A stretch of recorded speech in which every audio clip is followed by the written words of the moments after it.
Son preguntas con un contenido bíblico. Evidentemente, no todo lo que leemos lo vamos a entender a priori.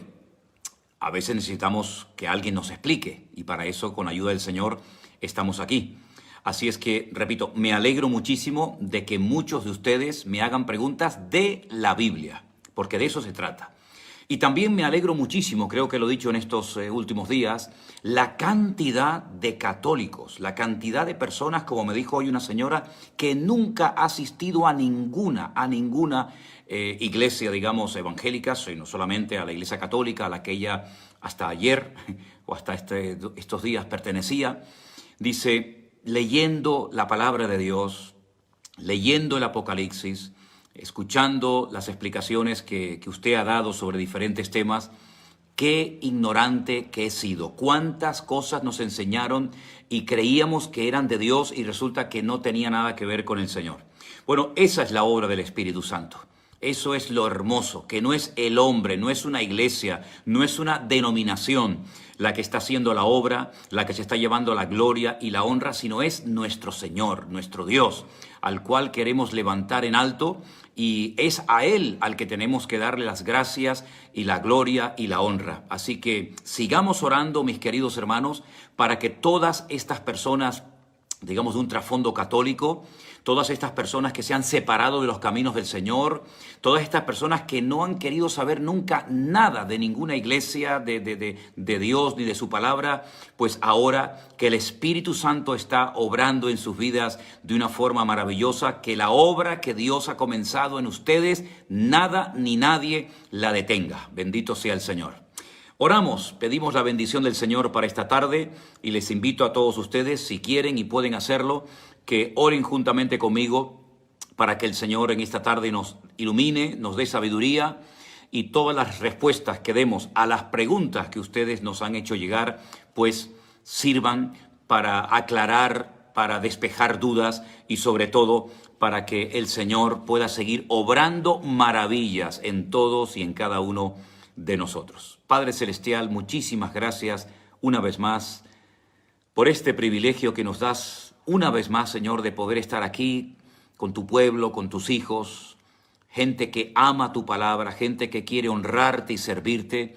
Danos sabiduría, Señor, y que tu palabra una vez más toque, traiga luz, despeje las tinieblas y que tu nombre sea glorificado.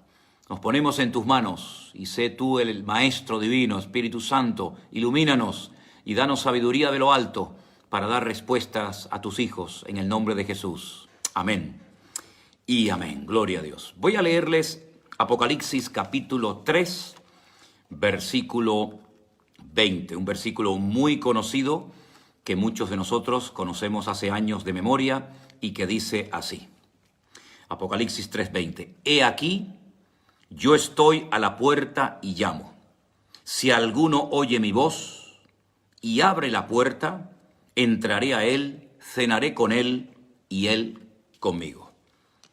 ¿A qué se refiere este versículo? ¿Qué significa este texto? Pregunta una persona. Bueno, tenemos que decir en primer lugar que los capítulos 2 y 3 del famoso libro del Apocalipsis nos habla de las iglesias, las famosas 7 iglesias que se encontraban en Asia Menor.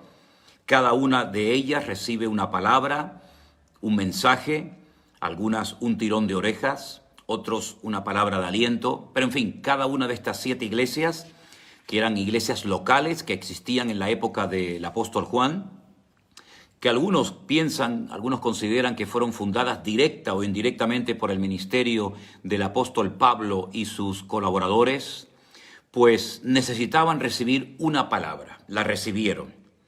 La primera iglesia que aparece en la lista es la iglesia de Éfeso, aquella iglesia que había dejado su primer amor, que tenía características muy bonitas.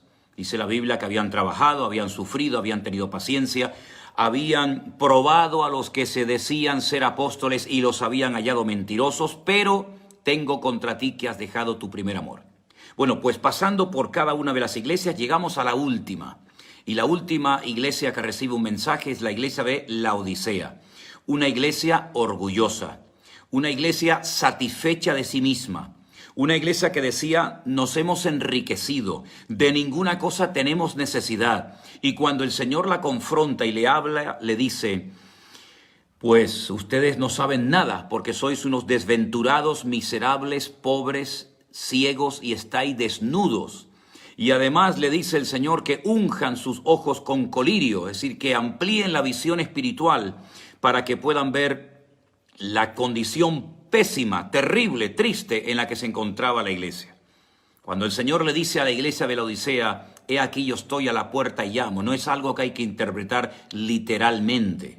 Esto es una metáfora, esto es un ejemplo para que la iglesia entienda que habían perdido la presencia del Señor, que estaban más ocupados en sí mismos y en sus cosas y en su patrimonio que en tener y mantener la presencia del Señor entre ellos.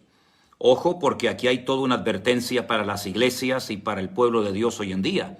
Podemos tener iglesias muy bonitas, muy bien adornadas, con muy buenos instrumentos musicales, con equipos de sonido extraordinarios, con cámaras, con proyectores, con todo lo que ustedes quieran, pero lo más hermoso no es lo bonito del templo.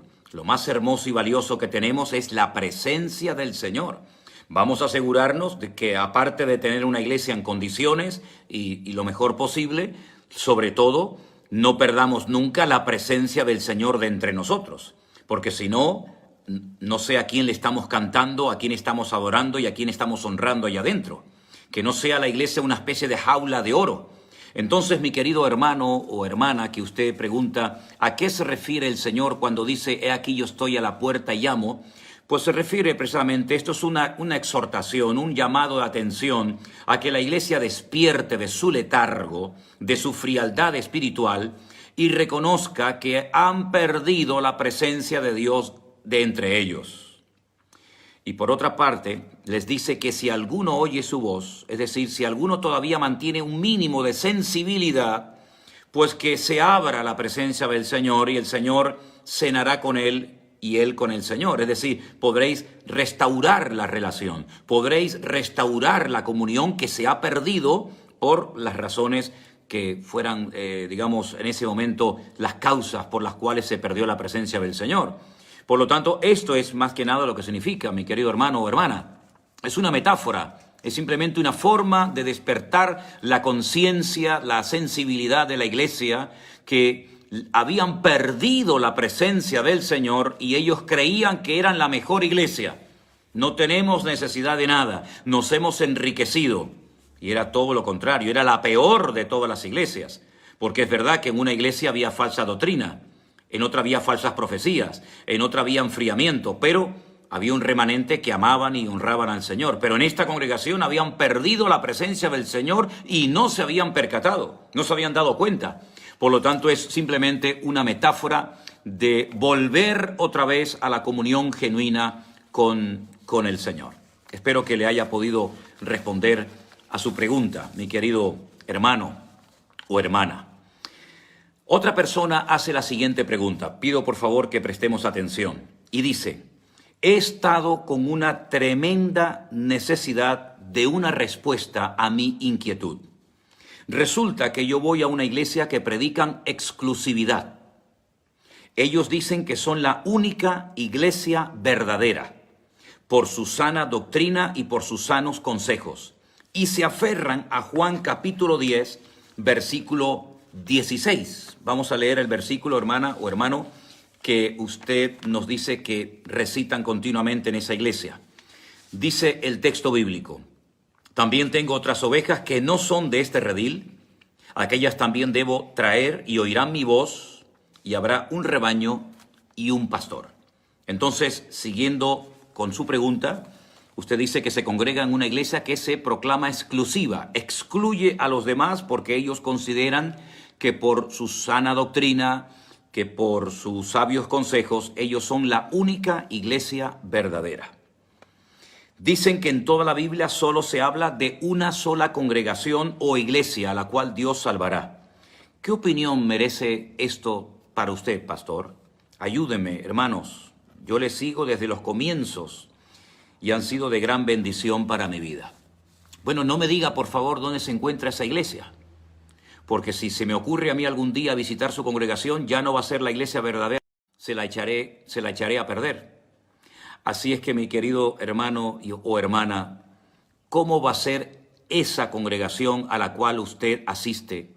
La única iglesia excluyendo a todas las demás. Esto es orgullo. Esto es una arrogancia y una soberbia. Esto es algo tremendo. Creer que una congregación local es la única iglesia verdadera en el mundo. Es realmente tremendo el orgullo de esta congregación. Eso es un orgullo, es una arrogancia, es un menosprecio al resto del cuerpo de Cristo.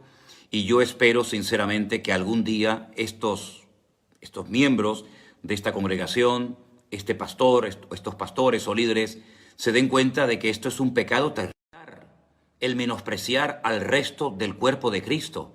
Es verdad que el Señor habla de una sola iglesia, pero esa sola iglesia está compuesta por los millones y millones de hombres y mujeres que en todas partes del mundo hemos abrazado el Evangelio y hemos creído en el Señor Jesucristo como nuestro Señor y Salvador personal. Así que, mis queridos hermanos y amigos, ¿cómo podemos decir que somos o que ellos son la única iglesia verdadera? ¿Qué pasa con el resto de los millones y millones de hermanos que han nacido de nuevo, que han tenido un encuentro, una experiencia personal con el Señor Jesucristo? Es tremendo, realmente es tremendo ver la ignorancia tan grande en la que caen algunas personas por no escudriñar bien las Escrituras, por hacer una defectuosa, exégesis de la palabra de Dios. Es verdad que hay una sola iglesia del Señor Jesucristo, pero a esa iglesia pertenecen todos los cristianos de todas partes del mundo. No sé dónde está esa congregación, no sé si usted me habla desde Estados Unidos, desde Centroamérica, desde Sudamérica, no lo sé. Pero entonces eso quiere decir que los millones y millones y millones de hermanos, de creyentes, de familias, de jóvenes, de siervos de Dios están totalmente condenados porque no pertenecen a esa congregación. Si esta iglesia presume de tener una sana doctrina, tenemos un refrán en España que dice: dime de qué presumes y te diré de qué careces. Si a esto lo consideran sana doctrina, nada más lejos de la realidad. Esto no tiene nada que ver con la sana doctrina. La sana doctrina no excluye a los demás hermanos porque no forman parte de nuestra iglesia local, de nuestro ministerio o de nuestra denominación. Oremos para que usted se dé cuenta de que está en un lugar totalmente equivocado. Esto no es sabio, esto no es amor, esto no es sentido común, esto es una aberración y una herejía que atenta nada más y nada menos que contra todo el cuerpo de Cristo, lo cual es realmente muy grave. En fin, como decía mi abuelo, en esta vida hay gente para todo. Por otra parte, hay una hermana o un hermano que dice: a mí me enseñaron a decir, diga el débil, fuerte soy. Pero ese versículo, según usted me escribe aquí, se encuentra en el libro de Joel, en el capítulo 3. Y su pregunta es: esta gente que tiene que decir, diga el débil, fuerte soy, ¿será por casualidad las naciones a las que Jehová ha juzgado? Pues no. No. Esta es una promesa para el pueblo de Dios. Esta es una maravillosa promesa para los que hemos creído en el Señor. Es verdad que muchas veces nos sentimos débiles e incapaces e impotentes de poder cumplir con todas las responsabilidades que Dios ha puesto sobre nuestros hombros. Y este que les habla les confiesa que esto es algo tan tremendo que solamente se puede soportar y llevar con la gracia del Señor. Y una vez más le agradezco a todos ustedes las oraciones que hacen a nuestro favor, porque es imposible, por lo menos para mí como ser humano, el poder atender a tantas miles y miles de personas cada día. ¿Saben por qué mientras estoy hablando a veces parece como que se corta la transmisión? Porque no para de llamarme la gente para pedir oración, para pedir consejo, pastores, obreros de todas partes del mundo, pidiendo consejo, pidiendo una palabra de ánimo, de aliento. Esto es todo el día, desde que te levantas hasta que te acuestas. Pero no solamente este que les habla, sino mi esposa, mis hijas, otros hermanos y hermanas que nos están ayudando a atender a todo esto.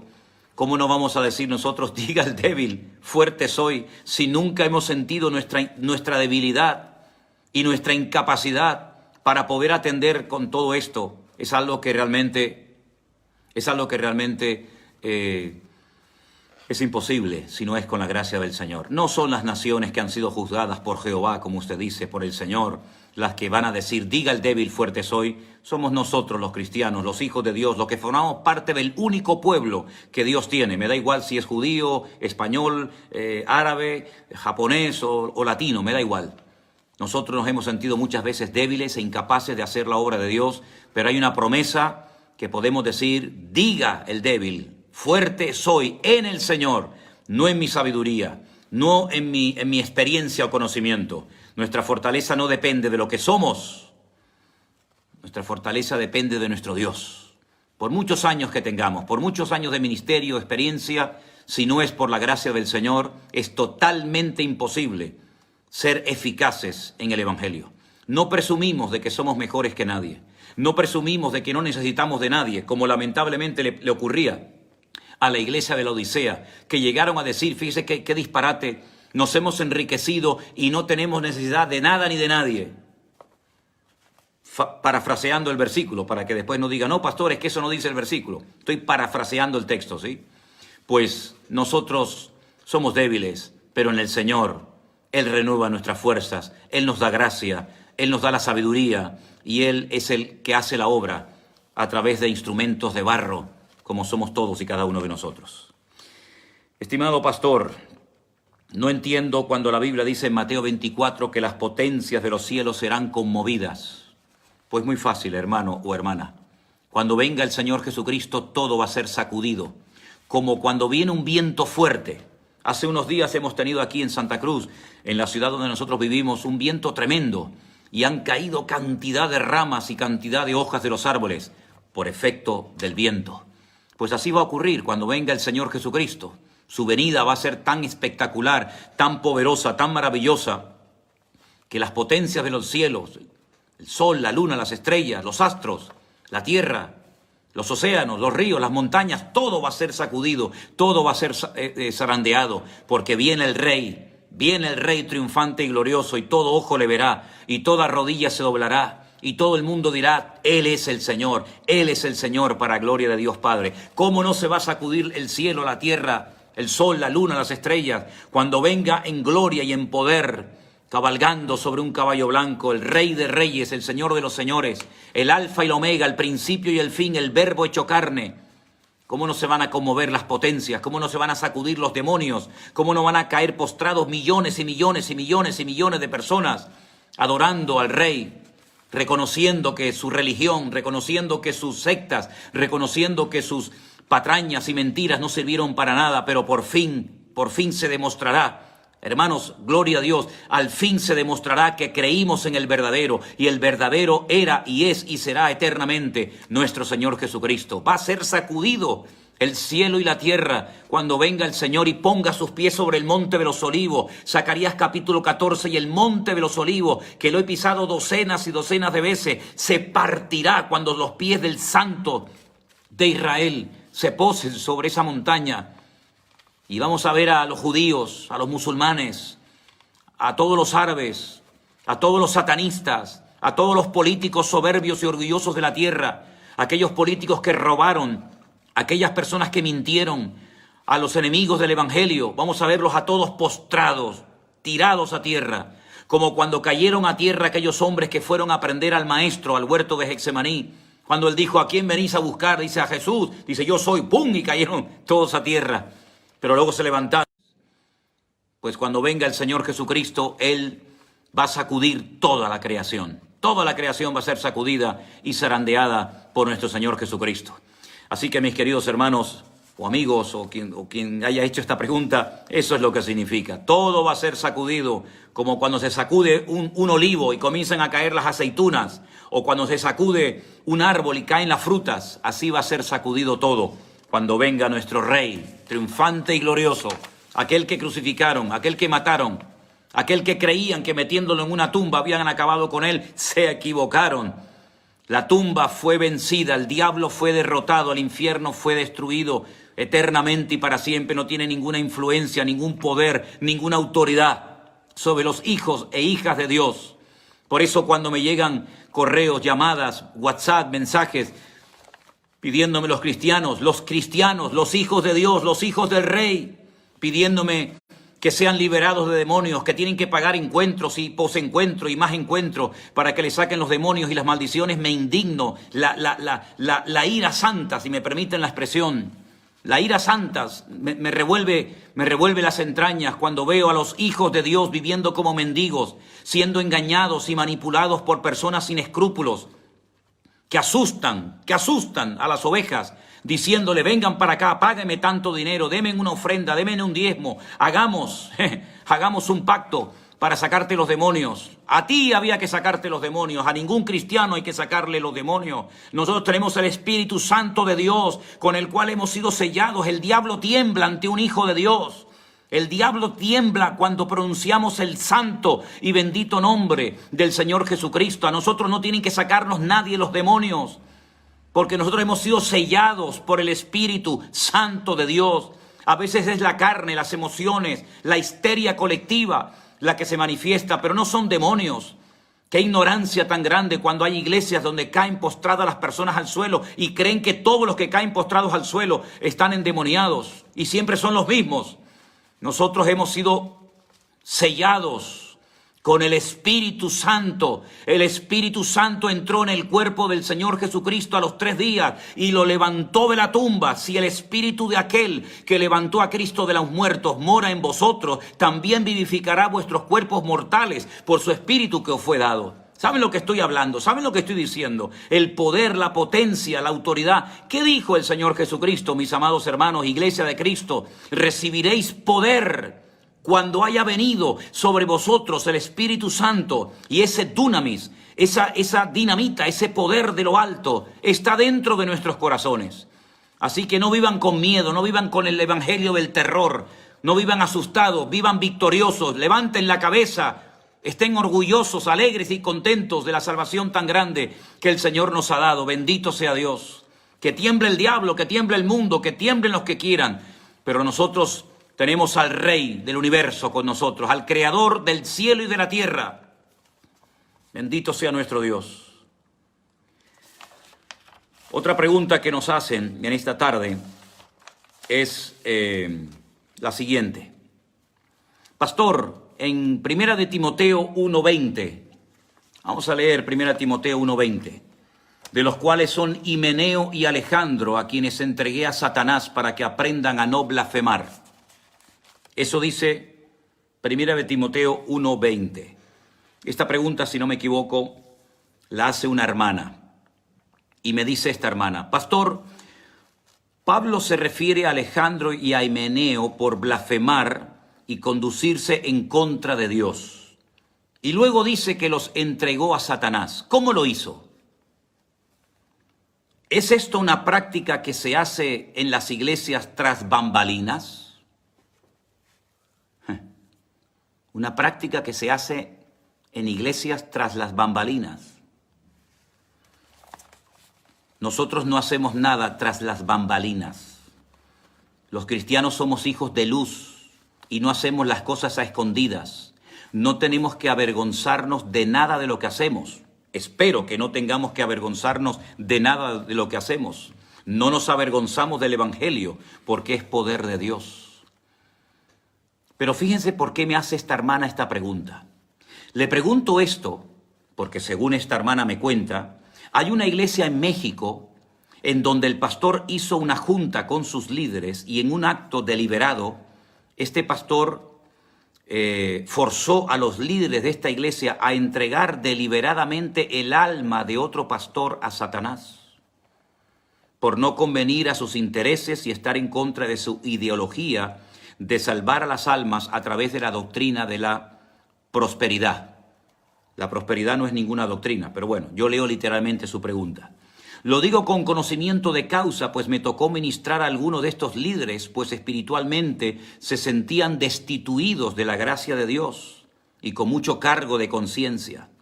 Que el Señor tenga misericordia. ¿Por qué hacen esto? Le agradecería mucho su respuesta. Mire, primeramente le voy a responder a lo que dice 1 de Timoteo 1:20. Estos dos personajes que se mencionan aquí por sus nombres, Himeneo y Alejandro, llevaron una pésima conducta, un mal testimonio. Dice que blasfemaron. Y Pablo lo que hace es que los entrega a Satanás, es decir, los expulsa de su ministerio, de su cobertura pastoral, de su ministerio como apóstol, y ustedes quieren vivir como mundanos, váyanse al mundo. También entregó, o también le dijo a la iglesia de Corinto que al fornicario se lo entregaran a Satanás. Y por el contexto vemos que lo expulsaron de la congregación, por lo menos por un tiempo, hasta que recapacitó, se arrepintió, pidió perdón, y luego en 2 de Corintios Pablo pide por favor que lo vuelvan a admitir para que no sea consumido por la tristeza. Así que esto de entregar a Satanás es como decir, váyanse al mundo, quieren vivir como mundanos, váyanse al mundo, no tenemos nada que ver nosotros como pueblo de Dios, como iglesia con ustedes. Esto es toda una advertencia al resto, a los que quedaban, para que se tomaran en serio su relación y su ministerio delante del Señor. Ahora bien, yo no puedo pensar que todo el mundo va a estar de acuerdo conmigo. Eso es un disparate. Yo no puedo creer en ningún momento que todo el mundo va a estar de acuerdo con todo lo que yo hago y con todo lo que yo digo. Pero eso no significa de que yo tenga que hacerles la guerra a esas personas. Sin embargo, he conocido gente que cuando se va alguien de su congregación o de su ministerio o sale de fuera de su cobertura, la palabra tan, ¿verdad?, tan traída, pues se enfadan y entonces amenazan, asustan a la persona que se va de su iglesia, de su denominación, de su cobertura, que si le va a ir mal, que si el diablo los va a sacudir, y empiezan a manipular, y esto es un disparate. Si alguien se quiere ir de nuestro ministerio a otro, si una oveja de nuestra congregación se quiere ir a otra iglesia y ponerse bajo la autoridad o bajo la cobertura de otro pastor o iglesia o ministerio, que Dios lo bendiga. ¿Cómo voy yo a amenazar y asustar a un creyente? Sí, ya sé que se ve mucho, David, ya lo sé. Ya lo sé que se ve mucho, lamentablemente, y aquí en Canarias ni te cuento, y tú lo sabes bien. ¿Cómo se puede asustar, cómo se le puede meter miedo a una persona porque se va a otra iglesia? Ten cuidado porque si te vas, se te va la gracia de Dios, Dios no está contigo. Hay que ser ignorante, por no decir mala persona, para tratar a un cristiano de esa manera. Cuando un hermano se va de una iglesia porque siente que tal vez su tiempo se ha terminado aquí o porque por el motivo que sea, pues en vez de meterle miedo en el cuerpo y guardarle rencor y actuar de mala fe con esa persona, hay que decir que el Señor te bendiga, hermano. Sean felices. Congréguense donde ustedes crean que van a ser mejor atendidos. Y si en alguna congregación ustedes creen que van a recibir y a crecer más que en la mía, váyanse, no tarden, váyanse. Que Dios les bendiga. Así que si este pastor, según usted, yo no sé si eso es así o no, pero yo le respondo a su pregunta. Si este pastor entregó a Satanás a otros pastores porque no lo apoyaban en su doctrina de la prosperidad, pues que Dios tenga misericordia, como usted también dice en su carta, que Dios tenga misericordia porque esto es un auténtico disparate. Himeneo y Alejandro fueron entregados a Satanás para que aprendieran a no blasfemar, pero no porque le caían mal al apóstol Pablo o porque querían marcharse, porque mire, le voy a poner un ejemplo, ustedes que me están escuchando. Marcos, el joven Marcos, llegó un momento en el que decidió marcharse y no seguir acompañando a Pablo en el viaje misionero. Y Pablo no lo maldijo. Pablo no lo amenazó. Pablo no lo asustó diciéndole, pues ahora tu vida te va a ir mal y ahora el Dios no te va a bendecir y ahora no vas a ser prosperado. Años más tarde dice que pide que traigan a Marcos porque él era útil para su ministerio. Por lo tanto, esto es una señal de inmadurez total y absoluta. Para mí, y lo digo con toda honestidad y lamento mucho, saben que hablo muy directo, yo hablo muy claro y yo en contra de estos manipuladores, vamos, no estoy nada de acuerdo. Yo creo que hay mucha ignorancia, muchas personas con serios complejos de inferioridad que se toman siempre a lo personal todo lo que ocurre en el ministerio. Y a todos los pastores se nos ha ido gente, a todos. No somos perfectos, no somos infalibles, nos equivocamos y tenemos que admitir que hay momentos en los que una persona, una familia, una oveja, un ministerio, quien sea, prefiere abrirse y marcharse por su camino, desarrollar su ministerio y que Dios lo bendiga. Pero amenazas, coacciones, manipulación, me parece un disparate y un pecado terrible del cual algunos tendrán que rendir cuentas. Yo creo que un pastor, no es fácil ser pastor, no es fácil, es muy complicado ser pastor, nunca llueve al gusto de todos, pero yo creo que un pastor nunca puede caer en las amenazas y en asustar a una persona porque se va de su ministerio o se va de su cobertura. En fin, al fin y al cabo, ¿las ovejas de quién son? ¿Nuestras? ¿Somos dueños nosotros de la gente? Las ovejas tienen un dueño y ese dueño se llama Jesucristo, que es la cabeza de la iglesia.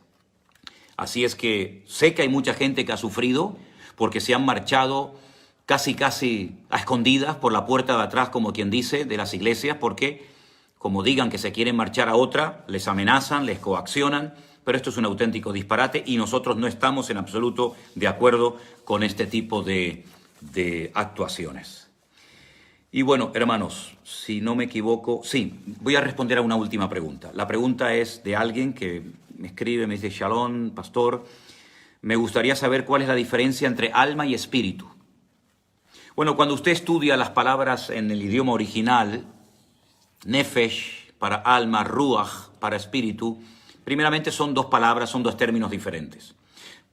A grandes rasgos, para no marear y para no dar explicaciones demasiado profundas que al final la gente no va a entender. Aquí de lo que se trata es de ir al grano, ser directos y prácticos. Ruach, espíritu, es lo que nos permite tener comunión con Dios. Es lo que diferencia al hombre del animal.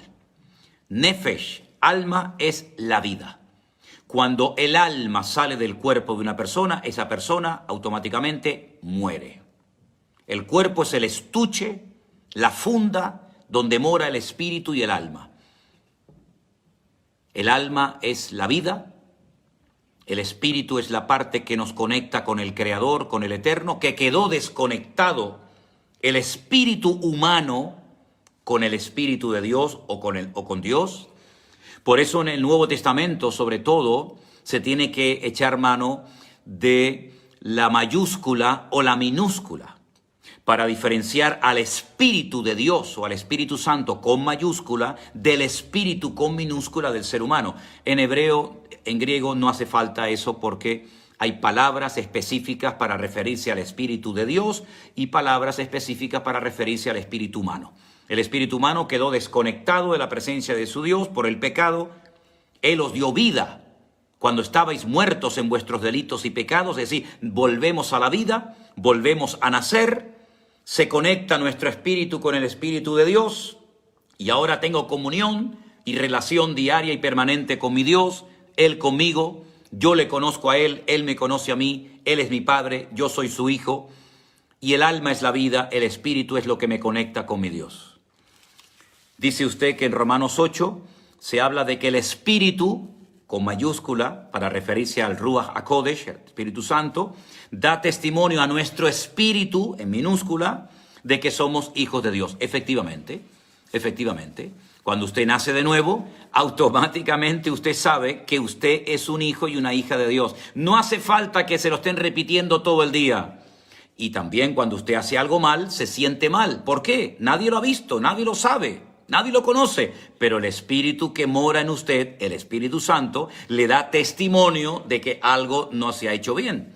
Por lo tanto, ese juego de palabras entre Espíritu de Dios, Espíritu, digamos, de humano, pues se tiene que diferenciar con la palabra Espíritu en mayúscula o con la palabra Espíritu en minúscula. Pero uno es el Espíritu de Dios y otro es el Espíritu humano. No son los mismos, efectivamente. El Espíritu de Dios no es el mismo que el Espíritu humano. El Espíritu de Dios viene a morar, viene a vivir al corazón que ha sido lavado previamente por la sangre de Cristo. Y voy a decir algo que a lo mejor dentro de algunos sectores evangélicos puede sacudir las conciencias, pero si no lo entienden, vayan a la Biblia, que para eso la tienen. Todos los cristianos del mundo, repito, todos los cristianos, hijos de Dios, gente que ha nacido de nuevo, me da igual a la iglesia o a la denominación a la que pertenezcan. Pueden ser bautistas, pueden ser pentecostales, pueden ser metodistas, pueden ser... me da igual. Todos los cristianos tenemos al Padre, al Hijo y al Espíritu Santo viviendo en nuestros corazones. Digo esto porque hoy recibía un mensaje de una hermana que estaba muy triste porque no le dejaban hacer absolutamente nada en la iglesia. Porque como no había hablado en lenguas, ella no tenía el Espíritu Santo.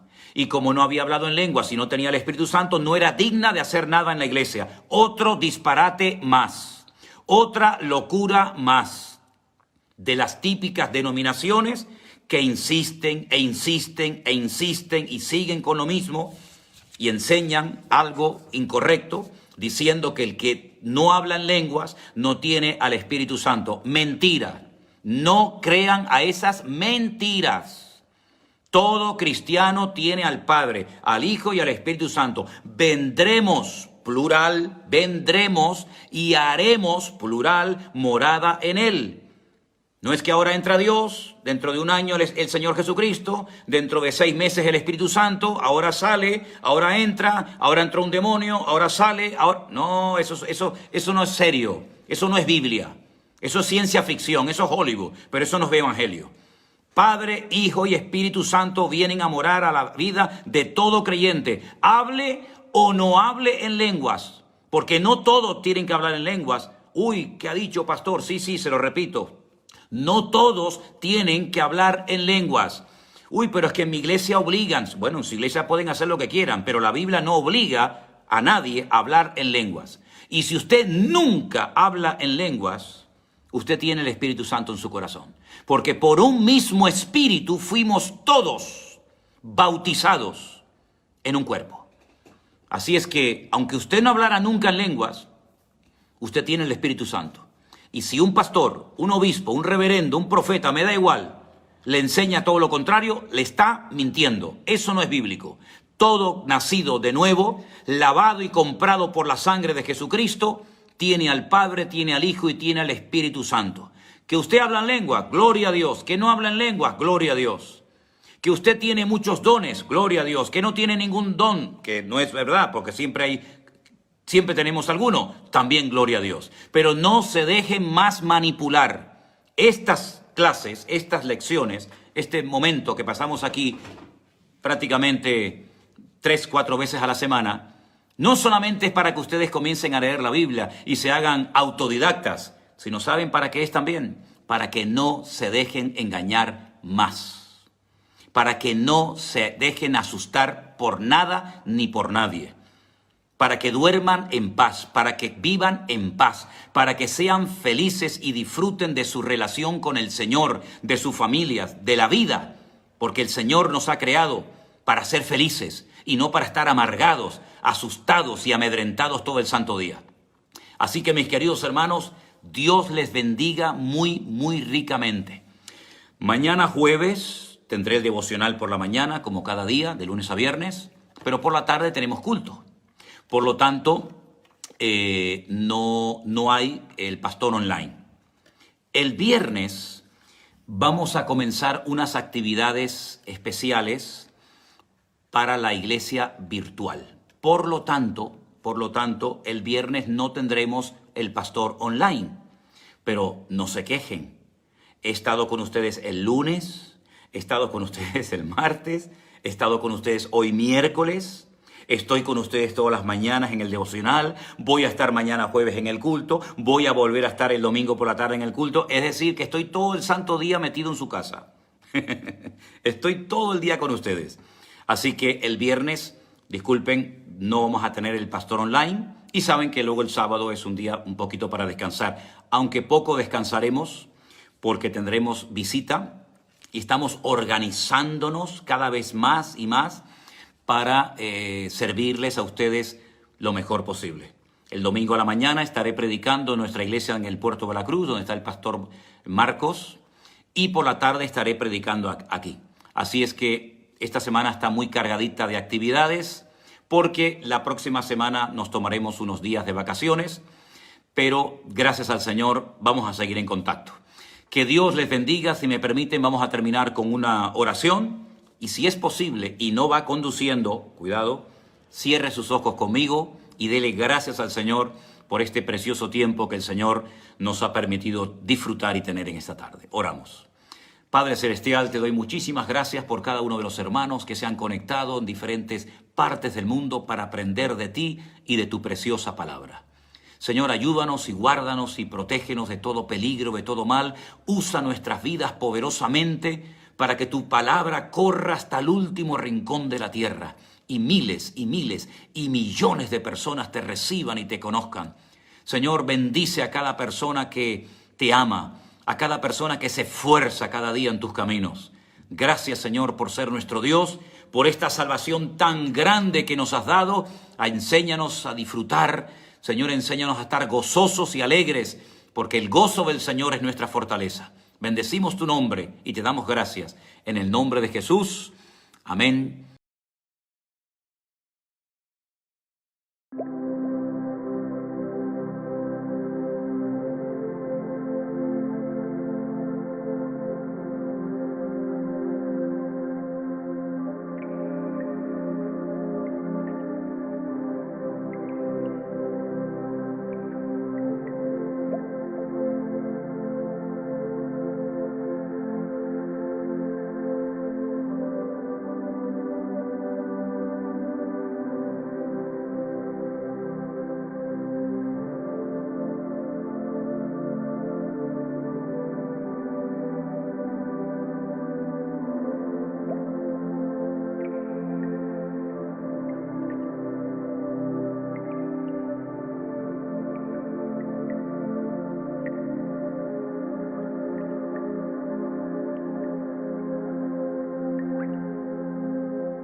City lights choking the night, empty hands reaching out, nowhere to find.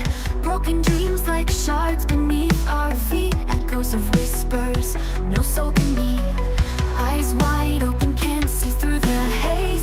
Neon signs flicker stories of our days. Concrete jungle tangled in my mind, searching for reasons, but reasons blind. We dance with ghost shadows beneath neon, anchored to the past, future already gone.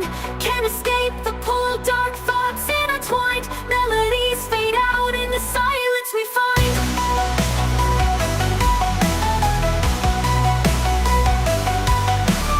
Rain falls hard, washing away our sins. Memory fragments, where do we begin?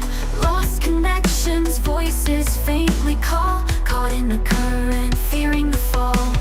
Haunted beats pulse through shattered cries, lonely hearts beat in unison lies. Sit scream louder, drowning out the pain. Female vocals, high whispers in the rain. We dance with ghost shadows beneath neon, anchored to the past, future already gone. Can't escape the pull, dark thoughts intertwined. Melodies fade out in the silence we find.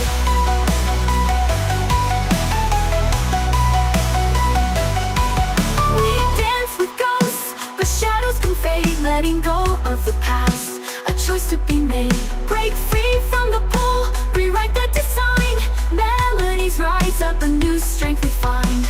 Rain falls hard, washing away our sin. Rain falls hard, washing away our sin. Rain falls hard, washing away our sin. Melodies rise up, and new strength we find. Rain falls hard, washing away our sin. Rain falls hard, washing away our sin. Rain falls hard, washing away our sin. Melodies rise up, and new strength we find. Heartbeat, a rhythm, a steady refrain, breaking the silence, washing away the rain. Hope ignites a spark, a fire in our eyes. Together we'll rise under brighter skies. We dance with ghost shadows beneath neon, anchored to the past, future already gone. Can't escape the pull, dark thoughts intertwined. Melodies fade out in the silence we find.